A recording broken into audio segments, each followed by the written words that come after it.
So it's a real honour for three of you to come here. Amazing. So I'll start with you, Graeme Clarke. Maybe you could say what you did, which you were in, and then your involvement in the Wellington Trades Council, and then what the Wellington Trades Council was for people who don't know what a Trades Council was. Okay, well, my first job out of secondary school was actually in a drum factory in Tawa, and I wound up working there during my summer holidays and was a member of the Engineers Union, strange to say. But in '74, I went to work at Todd Motors. I went there because Don Franks told me that the union was disorganised there and I should go in and report to the union officers. So I did that.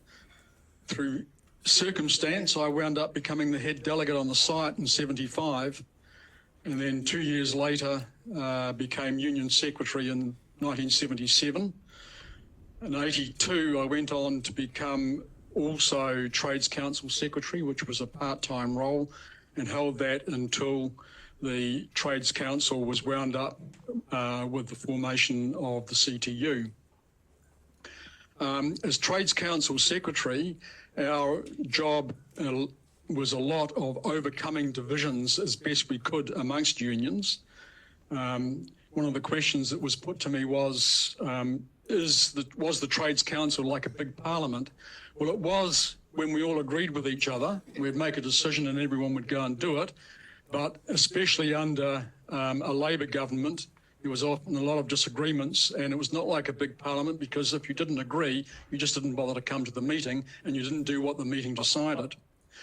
The Trades Council had various tactics to overcome those sorts of things.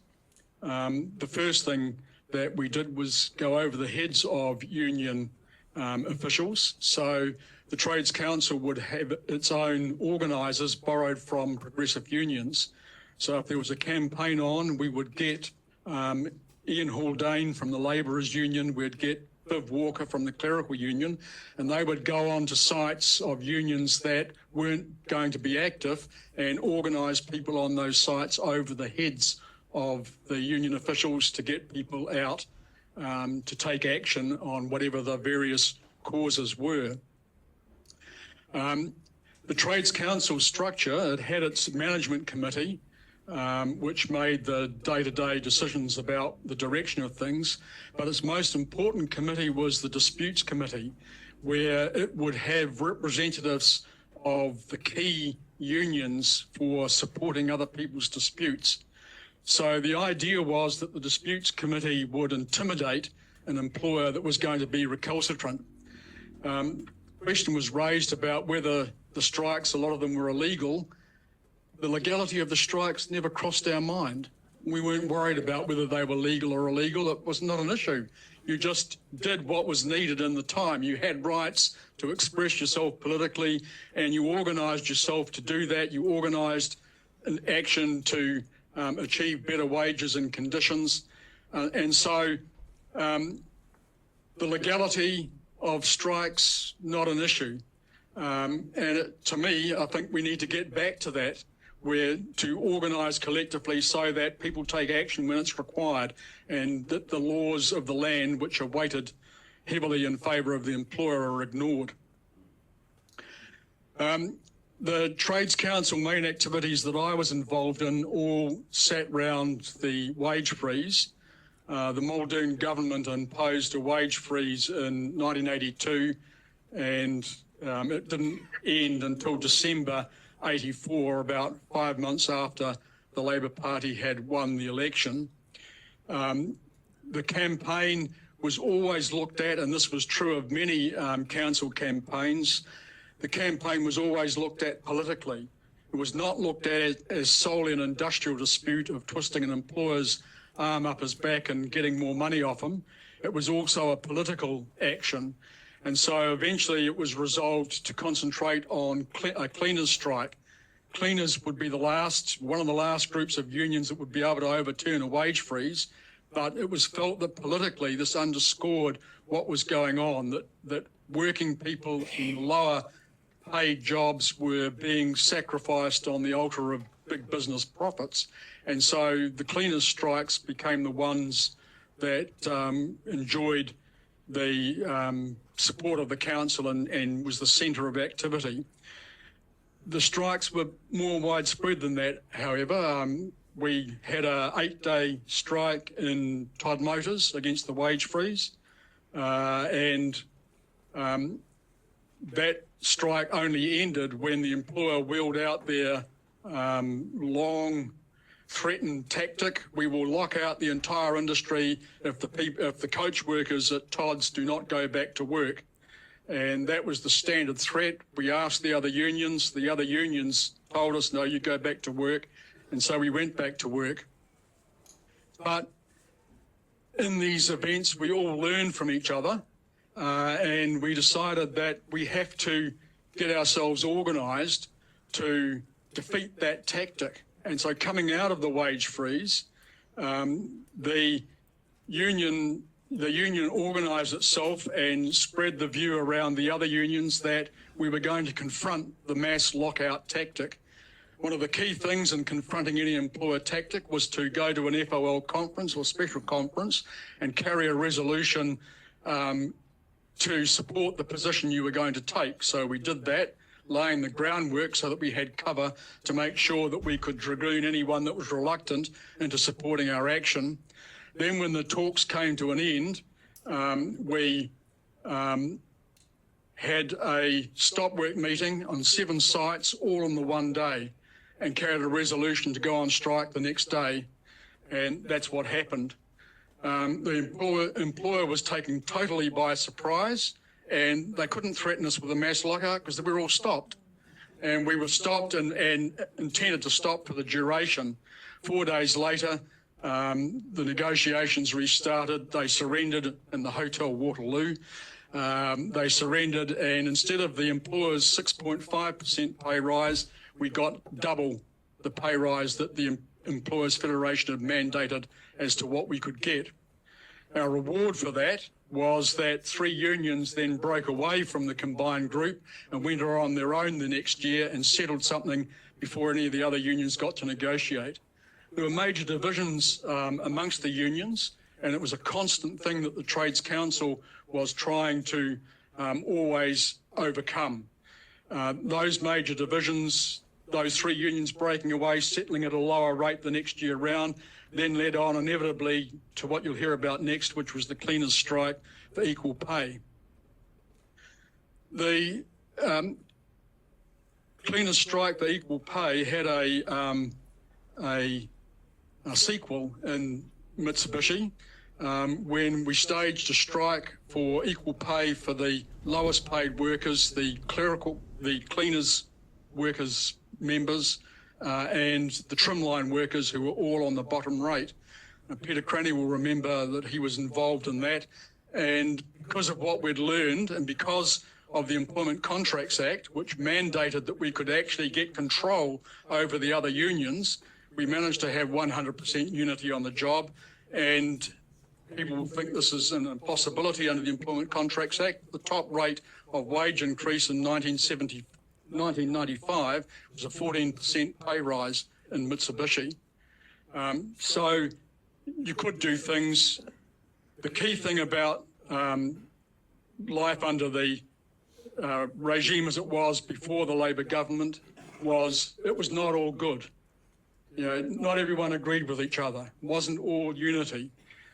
So, for example, the general strike in 1979, I went up to Levin and we had people go on strike in Levin for the first time ever.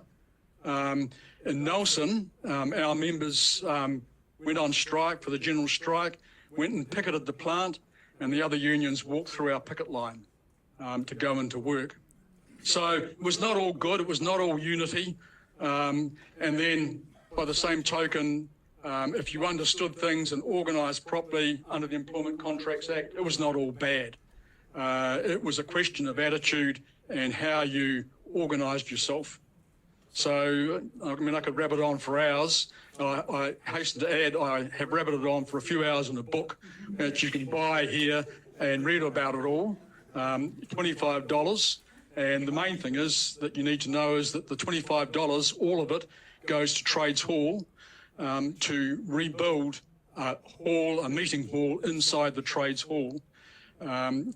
My role since I finished paid employment, which was as soon as I could, is to make the trades hall a place that people want to come to, that people want to congregate round, that there are activists, that there are unions, there are progressive causes, and building the hall will actually help achieve that. So for a mere $25, you can read my account of my life, which my family tells me boring, but never mind.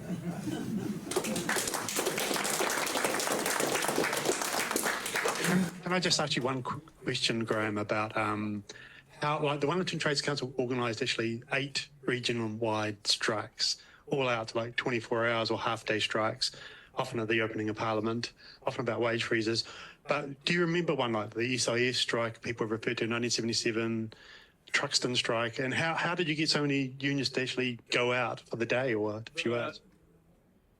The anti-SIS bill strike was a very widespread movement, not just in the Trades Council. The Trades Council had endorsed it, but I remember one activity, for example, was printing leaflets about supporting the strike and the demonstration.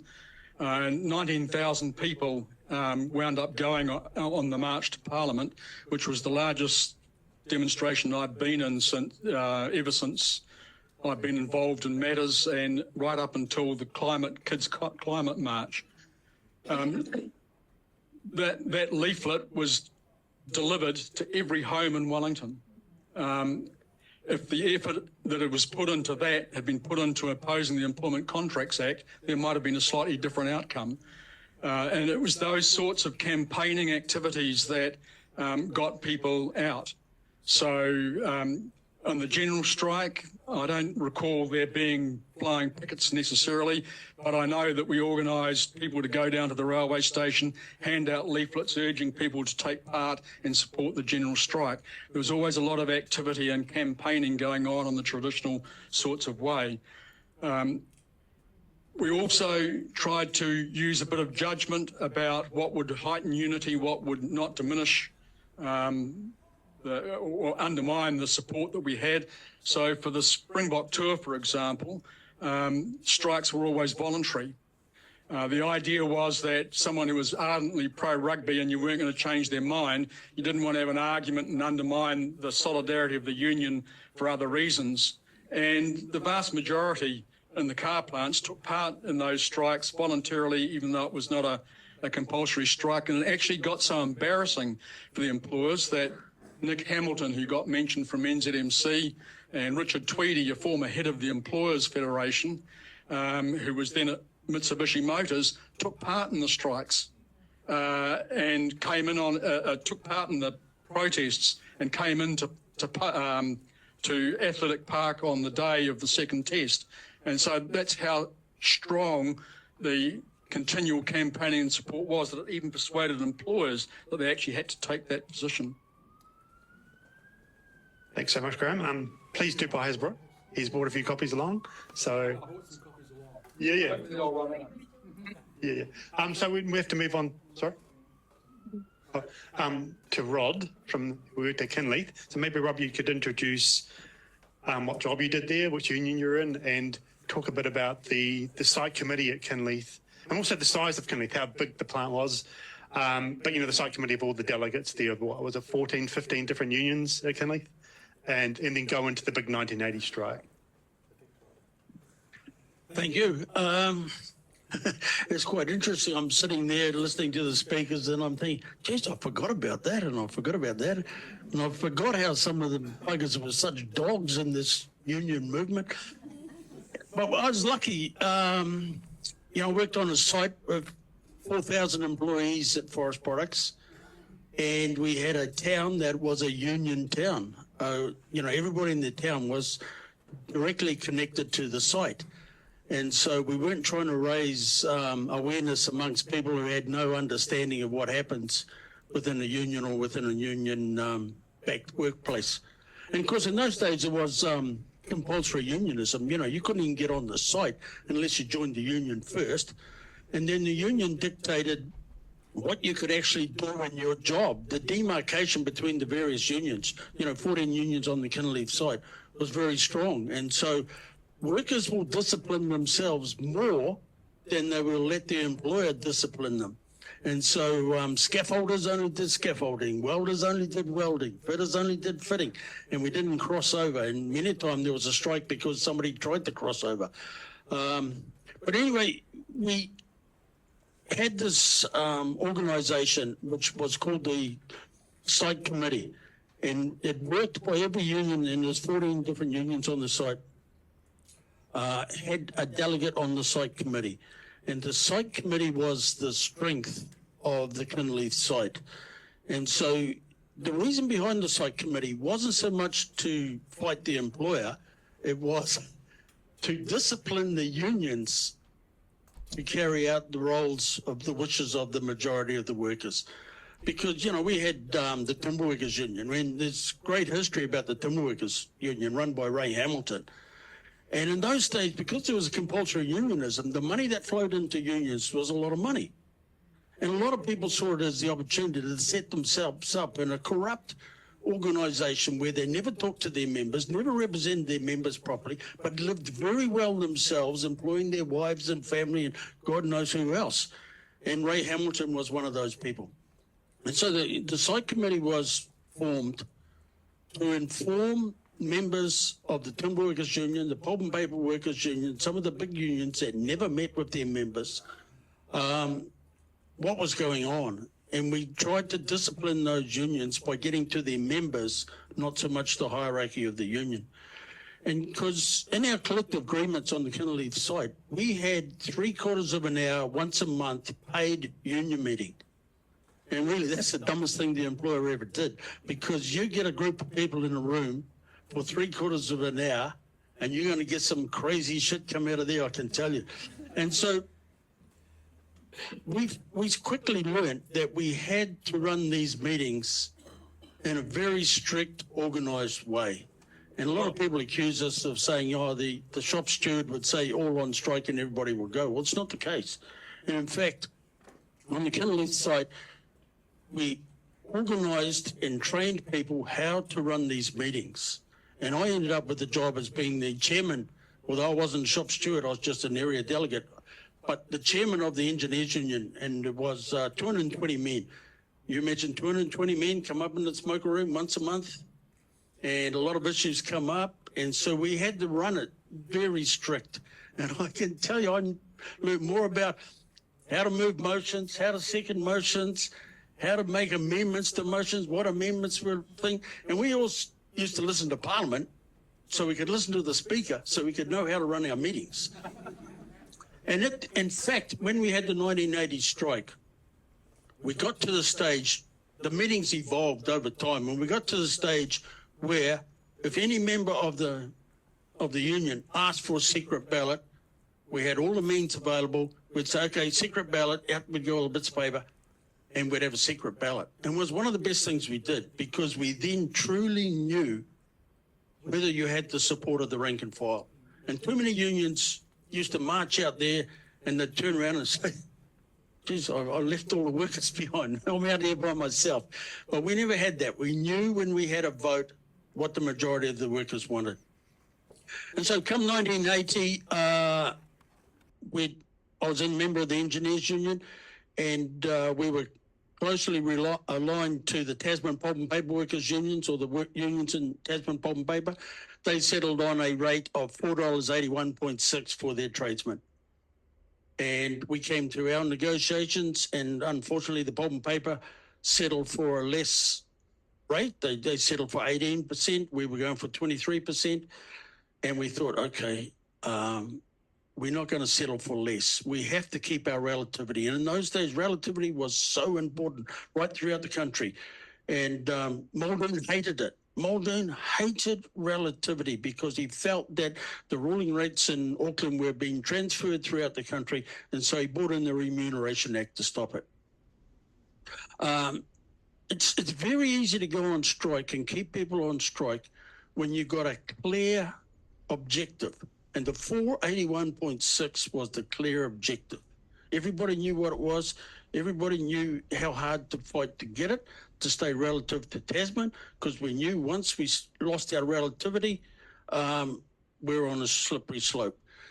And so we knew that the Timber Workers Union, the Pulp and Paper Workers Union were very hard to get on strike. One, because they never ever met with their members. And if they did meet with their members, it was such chaos that most of the members walked out saying, oh, stuff the union. So we designed a fight plan where the tradesmen's union, the boilermakers union, the electrical workers union, engineers union would start rolling strikes to shut the site down. Now, you've got to remember back in 1980, New Zealand Forest Products was the biggest company in New Zealand, and the Kinleith site was the money earner for New Zealand Forest Products. And New Zealand Forest Products management were very important to the National Party. They were one of a kind.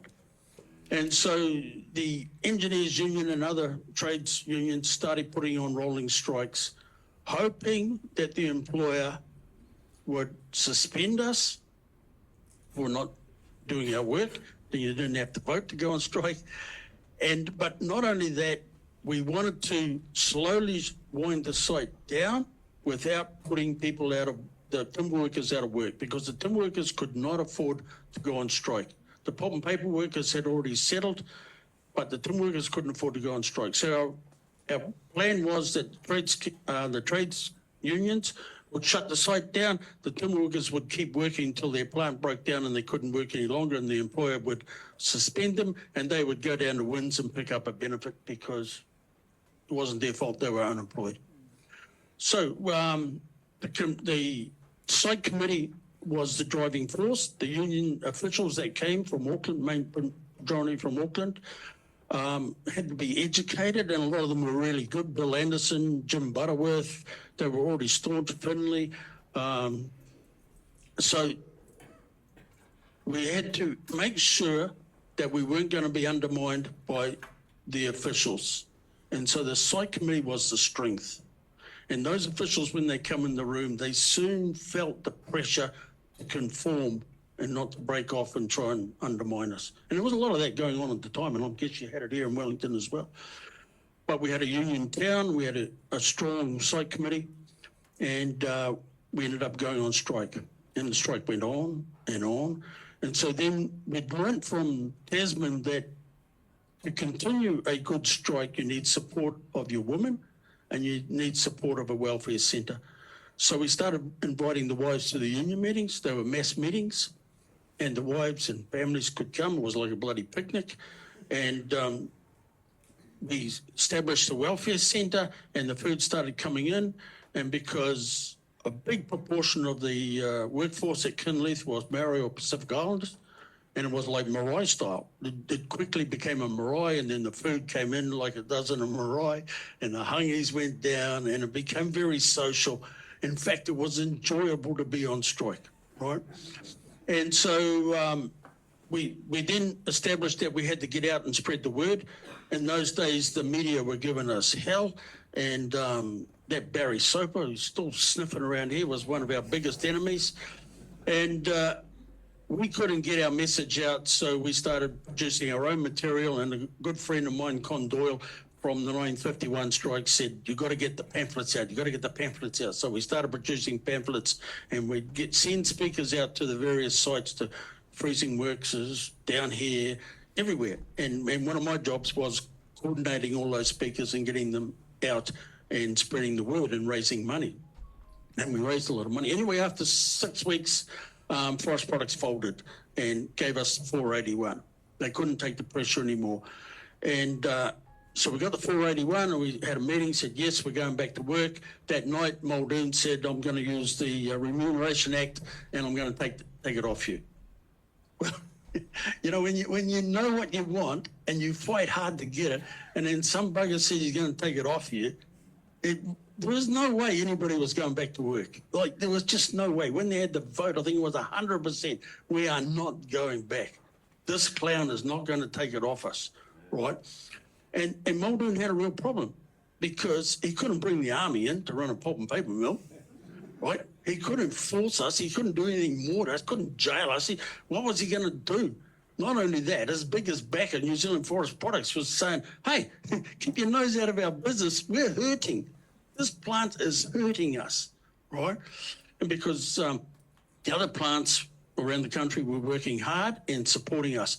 Now, the other thing that happened is because we were sending good speakers out and people learned how to speak on the run and we were training them how to speak, they were raising large amounts of money. And the timber workers ran off to the FOL. And they thought that Tom Skinner was still running the FOL, but they were fooled because Knoxie was in charge. And the good thing about Knox is he associated with the right people and the right people made sure he didn't stuff it up. So Knox come up to Tokoroa and he was like welcomed like a hero, and you could see the guy grow in stature over the period of the strike. And we determined not to go back to work. The FOL then got bigger and bigger and bigger shoulders, and the FOL put the word out, you have to support the Kinleith workers. They are fighting the government.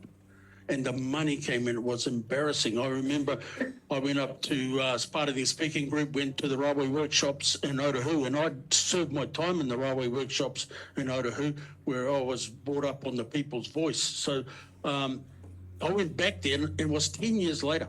And at the workshops, you had a card. You know, in those days, everybody had a clock card. And if you left the site at lunchtime, you put your clock card in at the gate.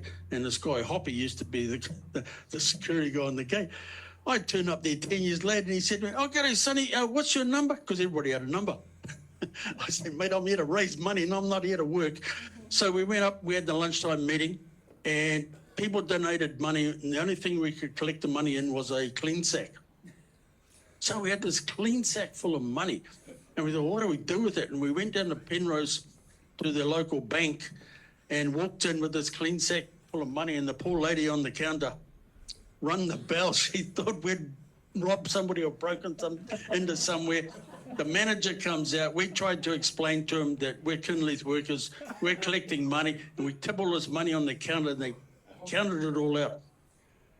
You know, there was so much money that came into that to support us on that strike, that in the end, we were giving everybody vouchers, which we did a deal with the local supermarket to take the voucher, to redeem the voucher. We were paying everybody's power bill, insurance bills, all the bills like that. The timber workers were getting paid by the government because they weren't on strike. They were just unfortunately a side product, but you know, their members were coming down and being part of the food gathering and everything else. And when we finished, in the end, Muldoon caved in. He had no option. The pressure from forest products and big business, he had no option, and he caved in and removed the Remuneration Act. And one of the reasons I think is that he used the SIS. We know he used the SIS. And once the SIS was reporting back to him how much money was flowing into Kinleith workers, they had no answer. They couldn't starve us back to work. And, you know, I watched the movie again. You know, Russell and Rod made an excellent job of making a movie of the whole exercise. And I watched it again the other day. And the rubbish that was coming out of Muldoon about these people cannot afford to be on strike, that's stupid, they should go back to work. It's the same rhetoric I hear today in the latest thing. You know, these people can't afford, they should be back at work. What are they doing taking a couple of hours off work? You know, you cannot afford not to. You know, you cannot afford not to. And so when we, you know, I try and wind up, because I'll talk all day, but when we went back to work and all the bills were paid, and we said to everybody, look, come down to Welfare Centre, bring any accounts you've got, you know, if you're taking out any loans, anything like that, we'll pay the lot. Everybody was paid. We still had $100,000 left. And if you think we're fighting for an hourly rate of $4.81, $100,000 was like millions. And we gave that money back to the FOL, and I don't know what happened to it, but Douglas told me they used it for good stuff.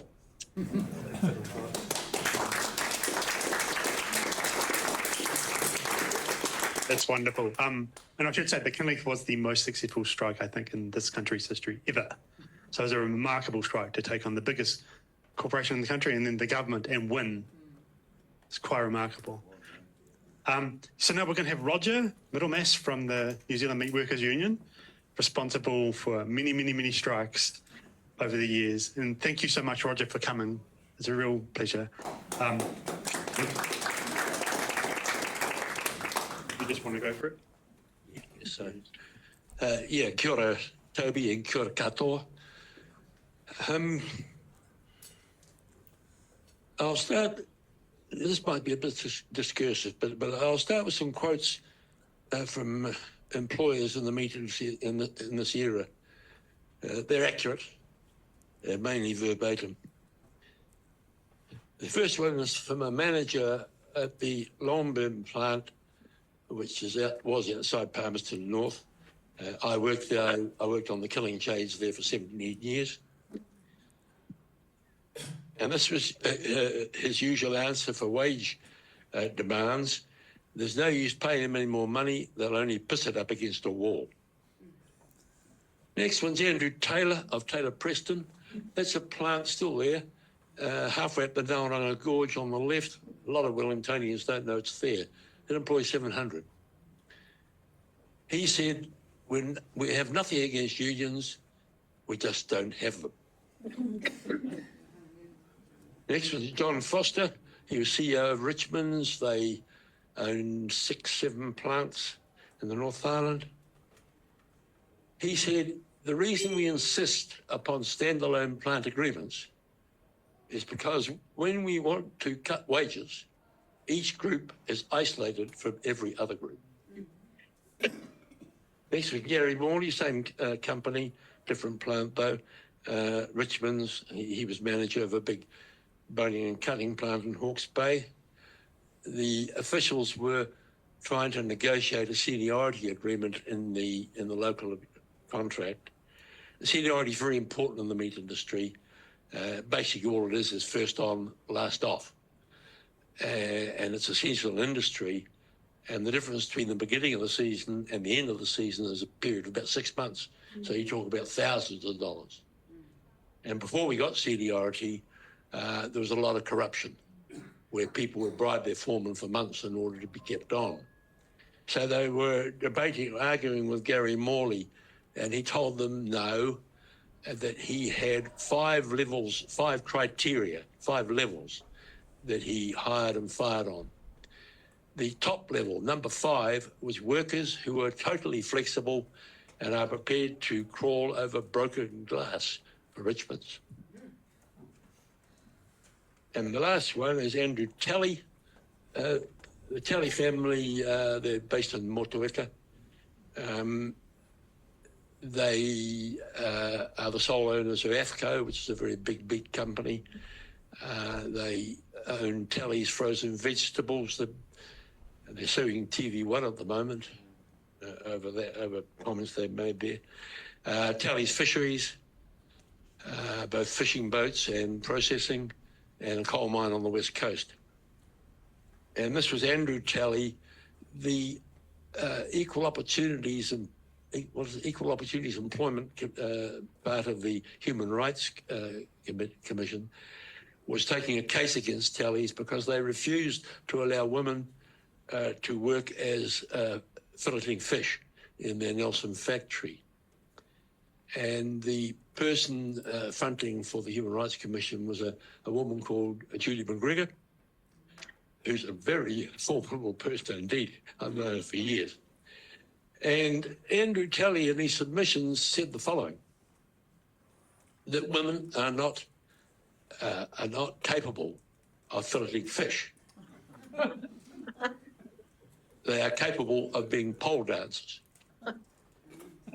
He said you wouldn't hire a man to be a pole dancer, just as you wouldn't hire a woman to fillet fish. The judge was not swayed by that compelling argument, and it was found against him. And I'd imagine that Judy McGregor probably filleted Andrew Taylor. The last one I'll give you just to balance it is not from a manager, it's from a union member, a union delegate. His name was Ernie. He worked at the plant I worked at. He'd been through everything. He was in the New Zealand Navy or the Royal Navy during the Second World War as a teenager. He worked as a stoker on a coal-fired ship called the Achilles.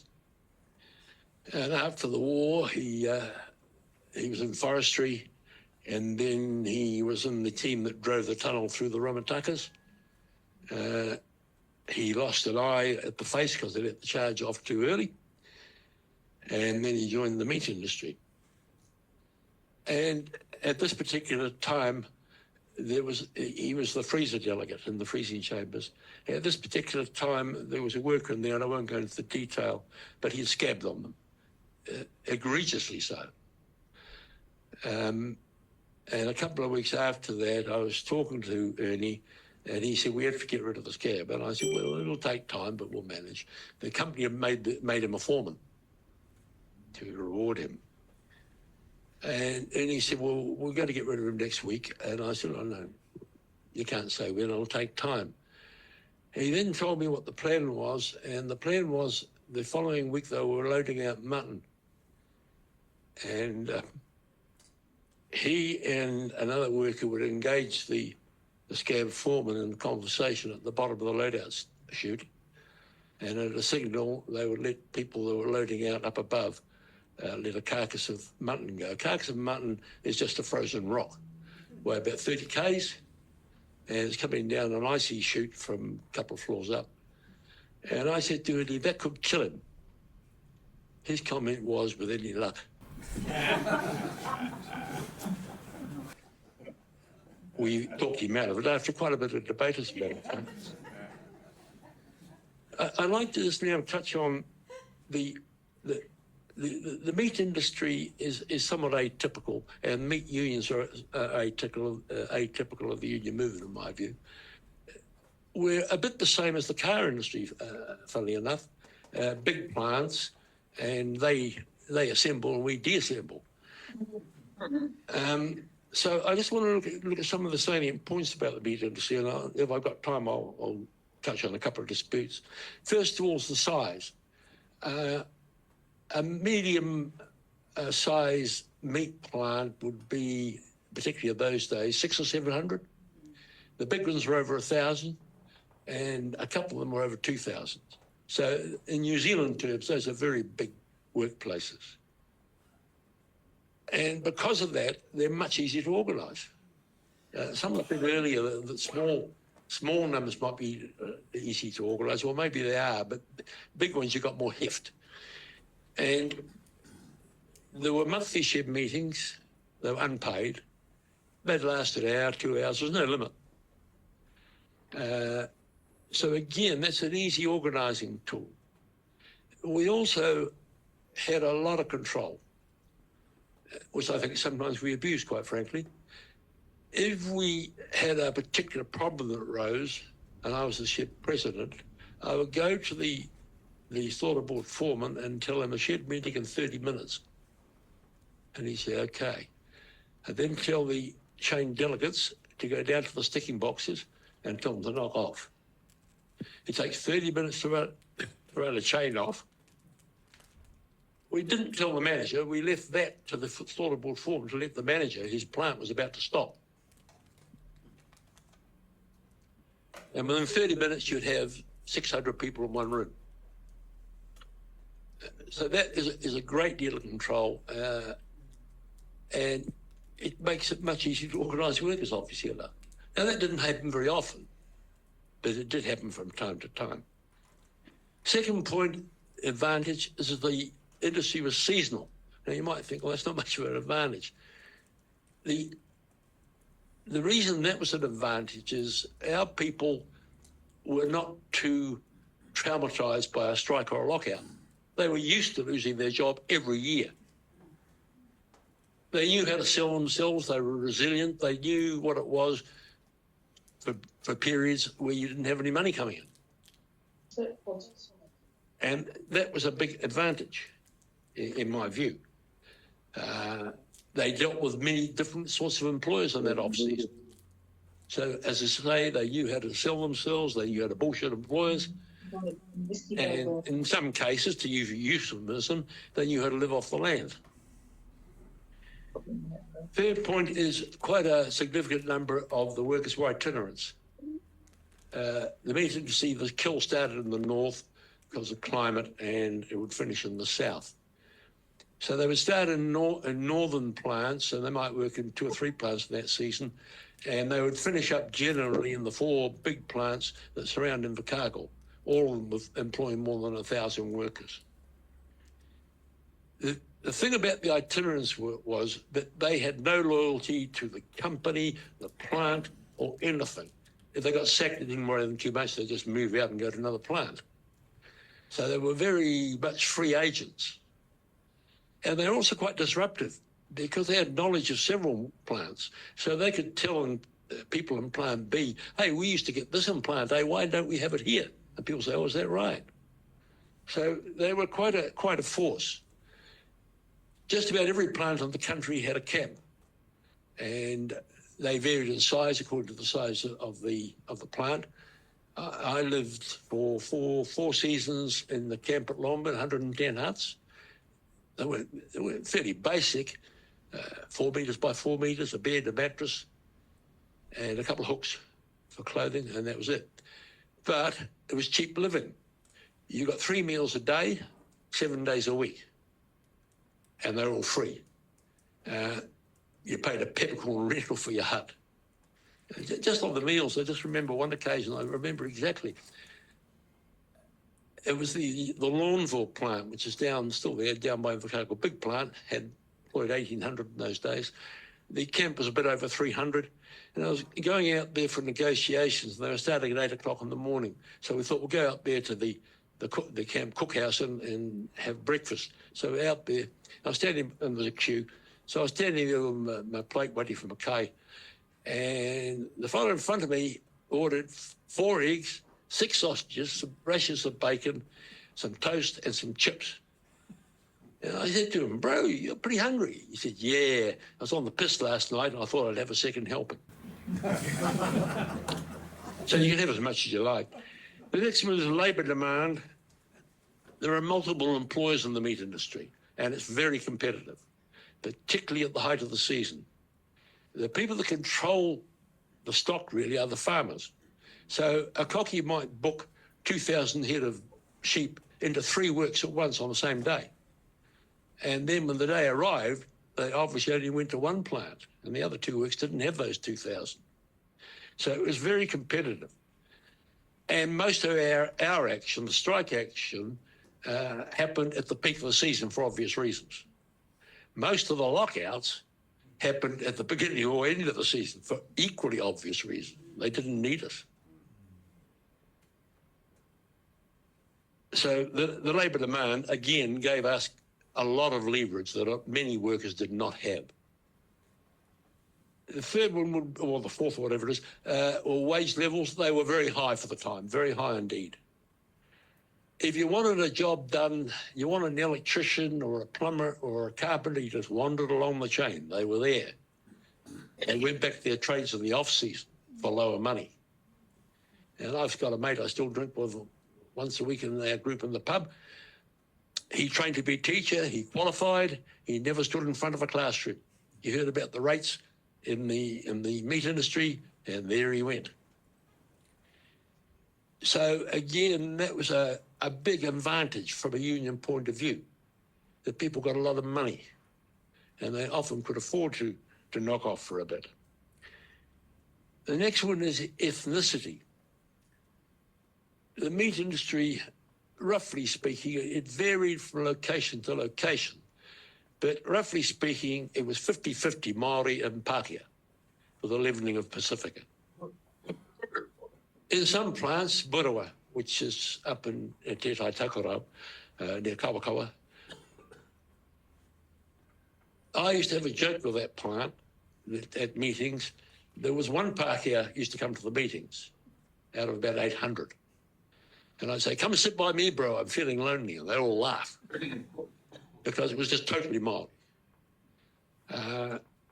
The reason the ethnicity is important, Māori have a collective culture. And that's extremely important if you're trying to unionise people. Now, I'll give an example shortly of recruiting. And the meat industry had a significant effect on Māori, because when the move came in the 1950s and 60s from the marae to the cities, it was the meat industry they went to. They're very strong people, they like working in groups, and they like belonging to unions. So that was an important part of it. I'll tell you one thing I've noticed, though, when I go to a swimming pool, I've noticed it more than once. If there's a spare lane, I'll leap into that, join other people in your lane. If three Māori come along, they're liable to leap into the same lane. Women. The industry was totally male in the 1970s. There might have been 300 women out of 30,000 employees, and they did menial jobs and they didn't get equal pay. And it was also a very macho industry. There were no gangs in those days. We were the gangs. They're pretty tough people and very big people because it's very physical work. So it was a very macho male industry. And the women weren't introduced into the industry in any big way whatsoever until 1980. And a man called Graeme Lowe, how long have I got, Paul? No, it doesn't matter. 5 minutes, okay. He started introducing women on a greenfields plant at a place called Oringi, which is a little bit south of Dannyburg. There they had the first women on the killing chains. And women were opposed by unions and by workers on the chains right throughout the industry for the very reason, ironically, that Lowe wanted them on the chains. And the reason was that both the unions and the employer thought that women would be passive. They wouldn't want to stop work. They probably wouldn't want to belong to the union. The unions were fearful of that, and the employers were hopeful of that. And they're wrong. And at that plant, the first female chain delegate was a woman, Maureen Hill. She's in her mid-20s, knee-high to a grasshopper, and elected by the Cheney. So the first woman delegate ever. And the chief secretary of that same plant for many, many years was a woman called Kathy Meharry. I'll tell you one anecdote about women, not quite the same vein, but there's a plant was out at Petone, the gear plant. It's where Pack-and-Save are now. And they had lots of strikes and lockouts there. And the president at this time was a man called Matt Flynn. He, very good fellow, good unions, staunch as. And he's quite elderly, and he was a real gentleman, and he was a church-going Catholic. And we're having a meeting there. They've been out for about 3 weeks, and you have a meeting every week just to give information and see how people are going. So we were having a shed, we call them shed meeting, and we always invited the wives to the meetings. And they had speaking rights, but they couldn't vote, obviously. So one worker was on the microphone, and he was saying what he thought of the Gear Meat Company. And he started to swear. So Matt grabbed the microphone from him and said, look, there's women here.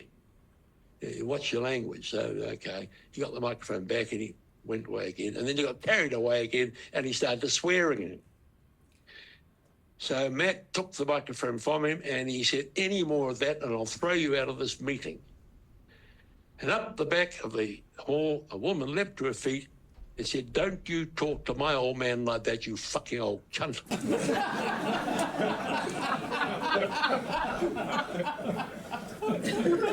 All right.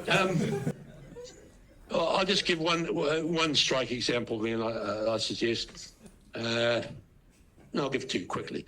The first one was Nauranga. It used to be a plant at the bottom of the gorge. There's nothing there now. It was owned by Swiss of Chicago. In 1973, a journalist from the Evening Post, the evening newspaper here, rang me up on a Thursday, and I had a symbiotic relationship with him. He was a right-wing anti-union journalist. He was also a pisshead, and he'd like to get down to the Britannia Hotel by 12. So I would feed him stories at 11, So, and they'd be ready almost to go straight to the sub-editors. And he liked that because he run them quickly and down to the pub. So he rang me up this day and he said, "Have you heard Narong is closing?" I said, "No." He said, "Well, it is." I said, "Well, really? There's no plan to close for 40 years in the whole country." And he said, it's good source. So I rang up the plant secretary and said, "Go and see the freezer delegate. Tell him to have a meeting of the freezers and pass a resolution to put a load-out ban on tomorrow morning. So no product could leave the plant." And the next day at lunchtime, the manager got the plant together and told them it was the last killing day they'd ever have. And they were all made redundant. The freezer, and someone, a previous speaker points out, redundant workers can't take any action. They can't withdraw their labour. There's no labour to withdraw. But the freeze hands could. There was several hundred tonnes of meat there, and they locked them into the freezers, put pickets on to stop scabs moving it out, and they were out for 5 months. They were supported by contributions throughout the industry and other unions as well. And that was the first redundancy agreement. We got the redundancy agreement in due course. That was the first redundancy agreement of the meat industry, one of the first in the country, actually. The second dispute I mentioned is also redundancy, a much bigger one. It's the Alliance Company. They're still around, big company. They ran 10 plants, and we were asking for redundancy in 1989, I think that was. And they refused. So we said, we'll go on strike. We went on strike in 9 of the plants. The 10th plant was the smallest. It was only about 200 workers. And it had only just been taken over by Alliance from another company. And they weren't strong. They were all union members, because everyone was, but they weren't strongly organised. We were worried about them being a weak link. And they had a kind of a redundancy agreement. So we decided to exempt them, provided they put in $50 or $100 a week. And they were pretty pleased about that. And that took away the weak link. And then the other 9 came out. There were 6,000 workers out, nine plants, and they were out for 6.5 weeks. So it was very big.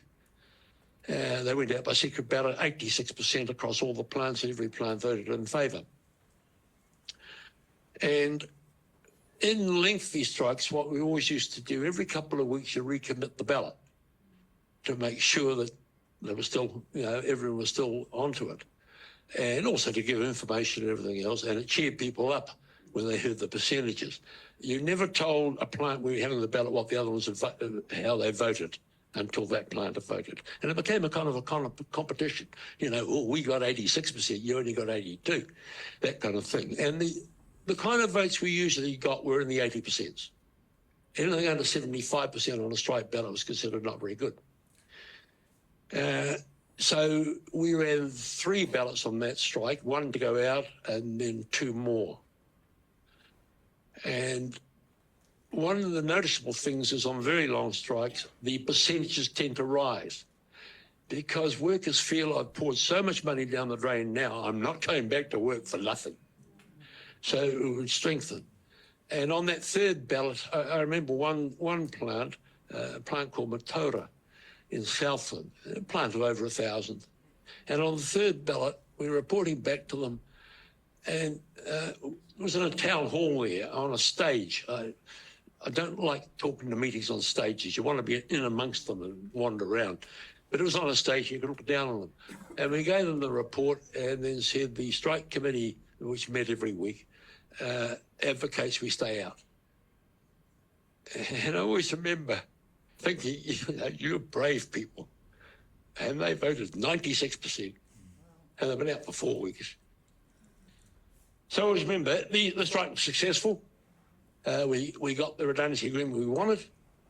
And the absolute proof in any of these occasions of a strike being successful is that after a short but decent interval, they sacked the overall industrial relations manager and they sacked the CEO. And over then, yep, it worked. So I'll mention one more if I may. And that was at the Gear Petone, and it was the finest one I've ever seen. They had a lot of stoppages. They had strikes and a lot of lockouts. We had more lockouts than the initial strike, considerably more. And on this particular one, the company had said that if you don't agree to what we want, which is 20% wage cuts across the board and 120 loss of 120 jobs, we will close the plant forever. They said that many times before, and lots of employers say that is just bullshit. But I had a feeling this time, because they put out a very expensive booklet, it's up on the wall there somewhere perhaps, and that went to every worker's home, it went to all the MPs, it went everywhere. And it was my view that this time they probably meant it. So we had a shed meeting and I told them, well, you know, here it is, 20% across the board, blah, blah. And they're saying closure, and we know they said it before, but I think this time they mean it. And I said, my advice to you is to vote not to accept. But if you do, you'll lose your jobs forever. And they voted, 65%, get fucked. And it was closed. And that's a mighty fine vote. Much lower than we normally expect, but still 2-1. I saw the manager, his name was Bunny St in Wellington about a year later. I ran into him. And I said, Bunny, the dust settled, the smoke's gone. Was the company planning to close the plant? He said, yep. They had a deadline of 12 months, so they're going to close it as soon as the Tuckapow plant, new plant, opened in Central Hawke's Bay. So all they were doing was squeezing the last bit of blood out of the workers. Now, I'll just finish on this note.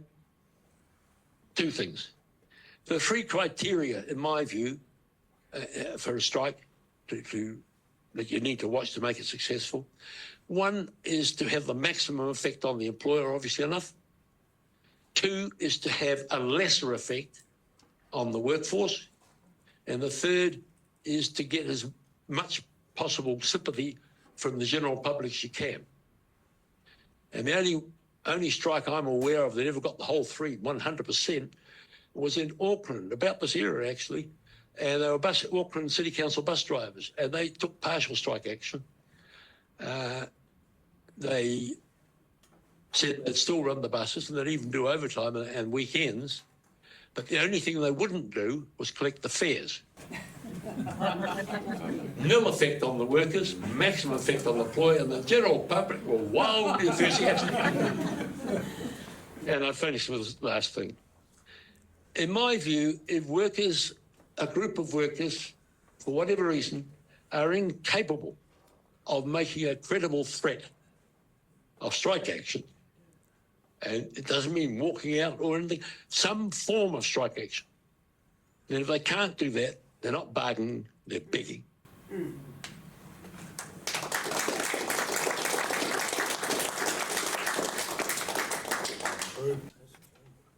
It's marvellous speeches. Thank you so much for coming. So just throw it open to the floor for questions.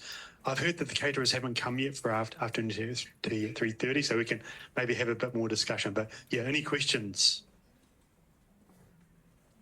or comments? Maybe, I know some of you worked in the meat industry.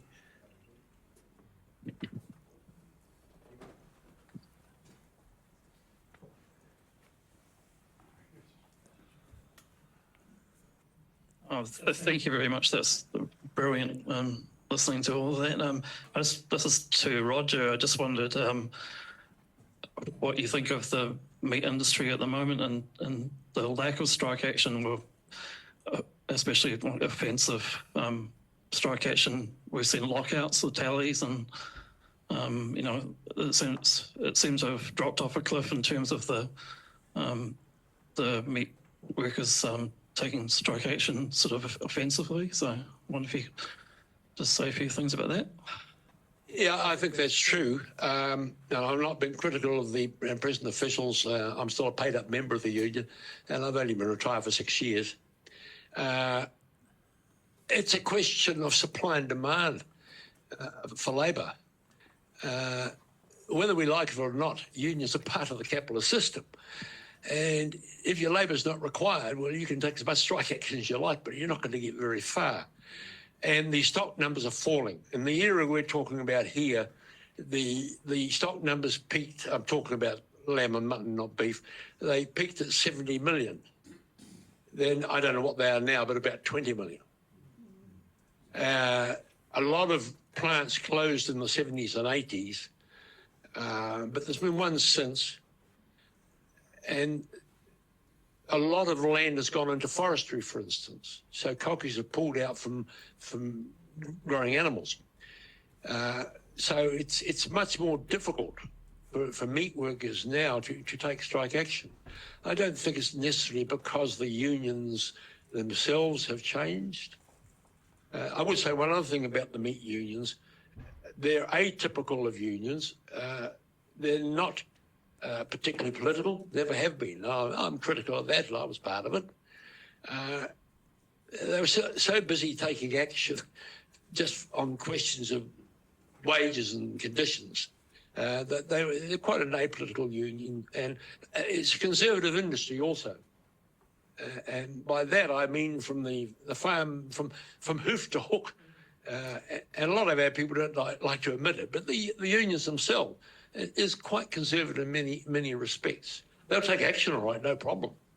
But I think that's the main reason why there's not so much action at the moment. They haven't got the leverage, and you must have that leverage. There's no point in blacksmiths going on strike. No one wants them. Did that answer it, kind of? Thanks to the panel again. And my question, a question actually, is to Roger. I mean, in 1986, when there was an issue with a live sheep export in Timaru, I got a call from, he's been mentioned several times here today, Pat Kelly. And he says there's 60 meat workers want to get down to Timaru and they're having some difficulty. I says, well, get them on the walk down at 6 o'clock tomorrow morning and I'll put them on the ferry.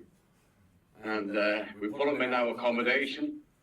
And at 8 o'clock, the captain called me up and he says, "Oh, you know, I believe you've got some guests in your accommodation." I said, "Yes, there's 60 guests, and they're going down south." And he says, "No, we've got a full passage, all passengers all booked of 1,000. I said, "Well, make it 9:40, because I said they're coming with us, and if they don't come with us, no one will be going anyway."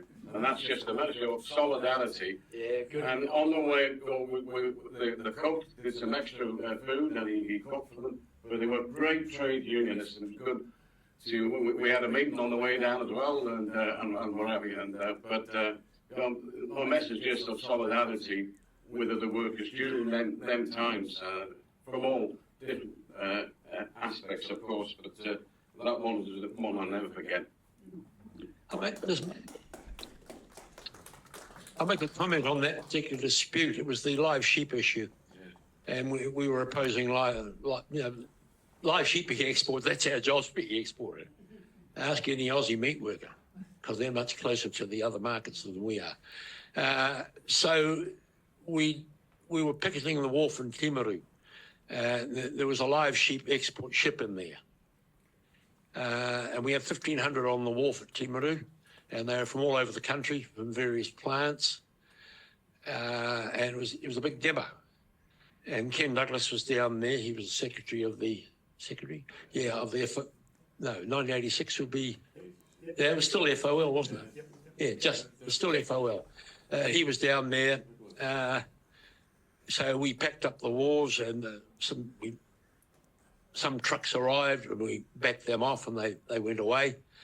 Up in the town, we were told, 5,000 farmers. And the Prime Minister at the time, David Alongi, rang up Douglas and said, "Want you to get those people off the wharves." And he said, "There's 5,000 farmers up in the town." And he said, "I'm prepared to set the army in." So Douglas told me this. I was sitting there while he was talking to the Prime Minister, actually, on the phone. And I decided to ask the workers to come off the wharves. My concern was this, that 5,000 farmers are big burly people, and our people are pretty big too, and some of them are very, very hard people. And my concern was that people end up in the harbour and they drown. It was highly likely. certainly people would end up in the water all right. There'd be no doubt about that. So I got on the back of a truck there. It was one of the biggest compliments we'd ever paid to me, actually, once, and addressed them and said, this is the situation about the farmers, and blah, blah, blah, blah. And I think that people could be killed here, and we don't want that. And they listened to the question, etc. Then we had a vote, and they voted, okay, we'll come off the wharf. And as you're walking off, Ken Noakes and I were walking off, and one group, and they were very hard people, were a very hard plant, said, you're the only person that could have talked us of going off the wharf. And that was a huge compliment, huge compliment. But yeah, that was a big do. Live sheep exports were stopped, but it was actually the SPCA that did probably more than we did, because the death rate of sheep as they crossed the equator was massive, and they had photographs. But they were all due to, they went to the Hajj festival in Saudi Arabia, and they were slaughtered there.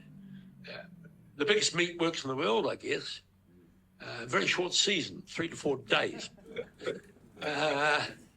And I forget what the tally was. It was massive. They just poured them through this works. Yeah, but in Australia, there were many works that have been closed there, particularly beef works. They stick them on ships, take them up to Indonesia, and they would pay the workers there per day what an Aussie worker would get in an hour. So, yeah, it's bad. But mind you, we do that with logs, don't we? We don't do anything to them. We just stick them on boats and somebody else does the work. Yeah. Kia ora tātou. I'm James Robb. I worked in the meat industry about 20 years maybe, or total. First of all at Tomorna, beginning in about 1978, and after about 5, well, not 20 years total because it was seasonal, but over a period of 20 years, I left there in the middle 80s, came down to Wellington for a bit, and then when I went back to Auckland, I worked at Westfield for a couple of seasons until they shut that down, and then I went to what was then the Auckland Abattoirs, which is now Auckland Meat Processors. It's an export plant. I just was very interested to hear Roger's talk. For all of that time, I wasn't in the same union as Roger.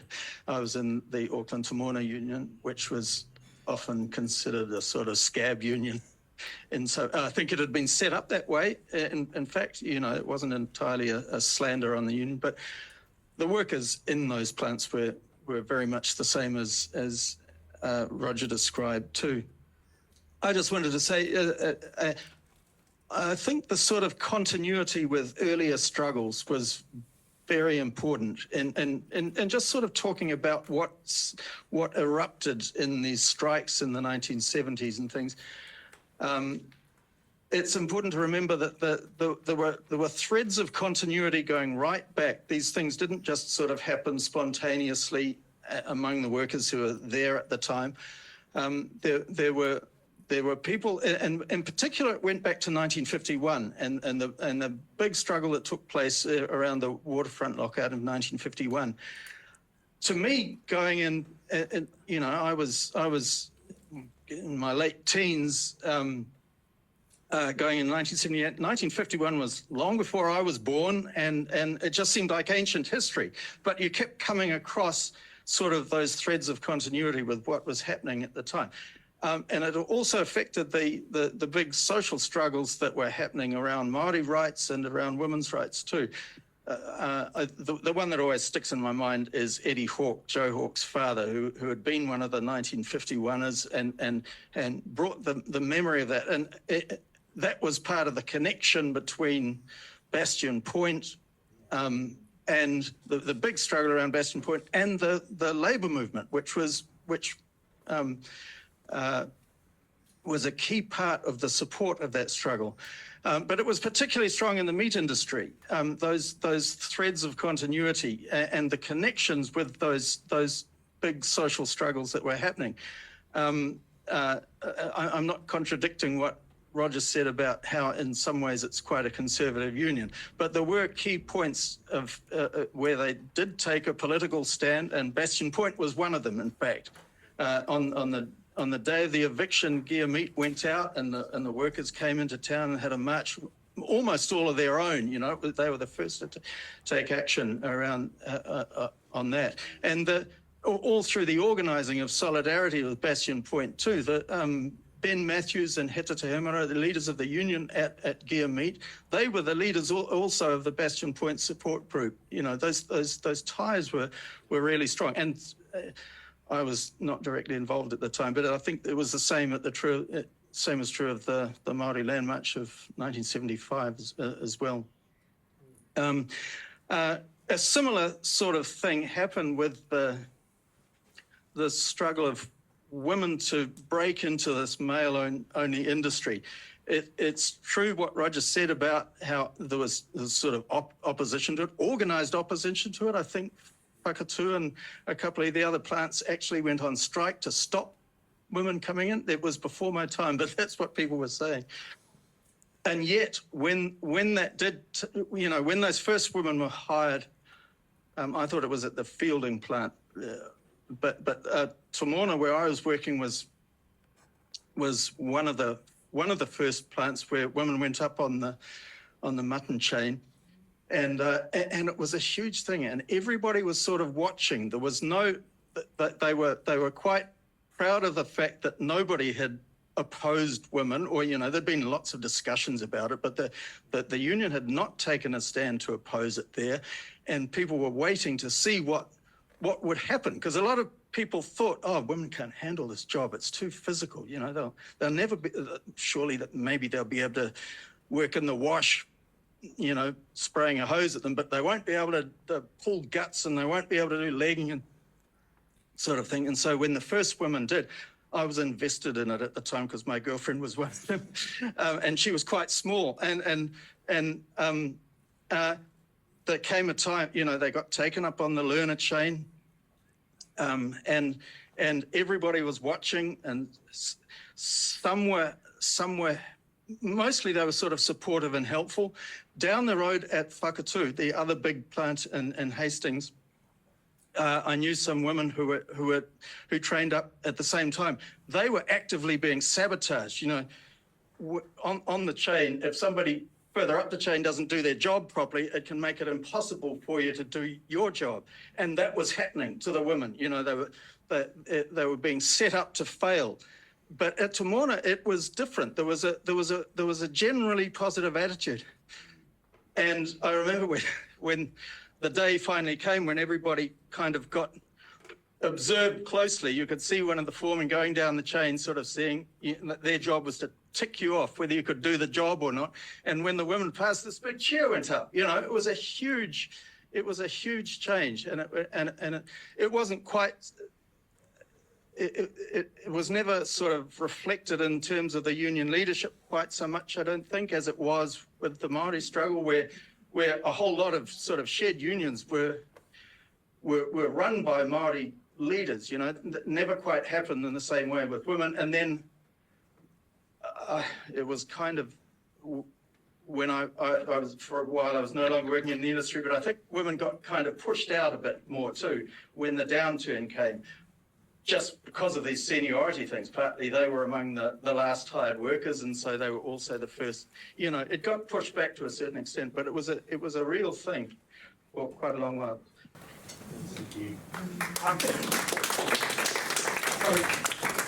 The two plants you mentioned that you worked at, Westfield and Tomorna, were both owned by Lord Vestey.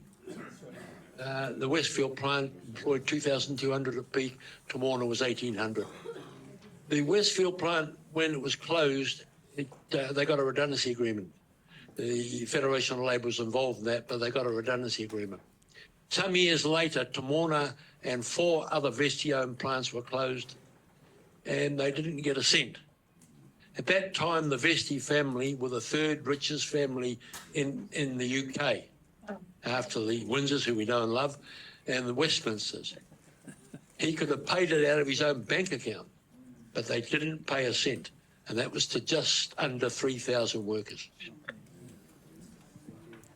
just to wind up, I think the difference between when we were really active and today is that we were not only active in our unions, we were active in the Labour Party, we were active in the Trades Council, we were active in the local council, trying to get people elected to the local council, and workers had a big influence on what was happening. There wasn't a great gap between the rich and the poor. In fact, the manager of a lot of these plants earned less than some of the guys who doing large amounts of overtime. And so the gap wasn't very wide. But our influence from this job was felt right throughout the community. And today, that's not happening. You know, every MP, Labour MP that was ever, or candidate, had to be endorsed by the LEC, the Local Labour Electorate Committee, which was predominantly union members. So we decided who were going to be the upcoming MPs, upcoming candidates, even though the hierarchy used to try and persuade us not to. So that influence is gone, and because voluntary unionism gutted our structure, today we don't have much influence, and I see these people, you know, protesting about their health and that, and I'm thinking, in my old day, unless you hit the bricks and prepared to do some really hard time, you're not going to have much influence. And unfortunately, little protest stoppage isn't going to cut it.